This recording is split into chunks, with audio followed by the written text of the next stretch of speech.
rappelles quand on était petite, on faisait des courses de gouttes sur la vitre? C'est vrai qu'on le faisait tout le temps. Mais comment ça se fait qu'elle coule pas pareil? Je sais pas, c'est une bonne question. Oh, quel top! Lydie, tu penses que les gouttes sur un pare-brise ça glisse comment? Parce que c'est incliné comparé à une vitre. Ouais, c'est vrai, c'est une bonne question. Même il y a du vent, etc. Et si on allait au lycée à la place d'aller au magasin? Ah, c'est grave une bonne idée. Allez, c'est parti.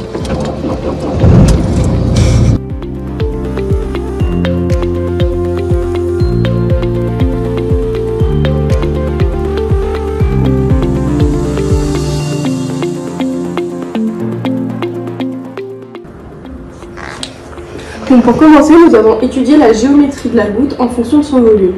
Au début, pour les 0 à 50 microlitres, donc les plus petites des grosses gouttes, on a vu que c'était plutôt la hauteur qui avait de l'influence, enfin le volume qui a de l'influence sur la hauteur. Et ensuite, le volume a plutôt de l'influence sur le diamètre de la goutte qui va tendre à s'étaler de plus en plus.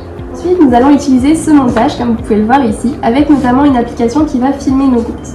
Donc nous allons déposer notre goutte sur notre support en face d'un fil à plomb qui va nous servir pour mesurer l'inclinaison du support grâce à l'imagerie. Donc comme vous pouvez le voir ici. Grâce à cela, nous allons pouvoir rentrer nos valeurs dans un graphique et on remarque notamment que plus l'angle d'inclinaison est important, plus les deux angles de contact sont différents, l'aval et l'amont. Après avoir effectué ces expériences, nous en avons tiré un graphique. Donc la conclusion est que pour les verres ordinaires ou encore pour le plexiglas, la goutte va avoir beaucoup de mal à se décrocher et on voit que son angle d'inclinaison est très grand, ainsi que son sinus. Et pour les surfaces traitées comme avec le Neverwet ou encore le verre ciré, nous voyons que l'angle de décrochage est vraiment plus petit. Après l'étude de ces différents paramètres, nous avons voulu étudier l'influence du vent. Donc comme quand on roule, les gouttes d'eau sur le pare-brise se prennent du vent. Donc nous avons voulu essayer de représenter ce système avec une soufflerie, mais aussi avec un sèche-cheveux. Comme celui-ci. Mais malheureusement ces essais furent des échecs. On ne peut pas contrôler l'air ni la mesurer, donc on a vite abandonné. On devait donc trouver une solution pour savoir la vitesse donnée sur un support. Nous nous sommes donc tournés sur un disque tournant, comme un disque un peu de poterie. Donc avec ce montage, nous ne pouvons pas utiliser des gouttes d'eau car il ne va pas à assez grande vitesse. Donc nous avons décidé d'utiliser de la paraffine que nous avons colorée. Donc si on de par exemple 35 microlitres et que nous mettons le système à tourner, nous allons avoir une goutte qui va se balader sur la surface. Pour réussir à étudier nos gouttes, nous avons posé un fil de cuivre pour leur permettre d'être stabilisés.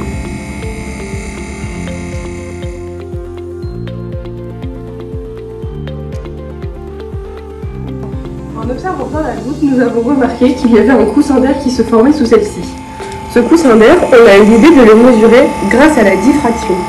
Donc avec le phénomène de diffraction et un laser à côté, nous avons pu mesurer ce fameux coussin d'air.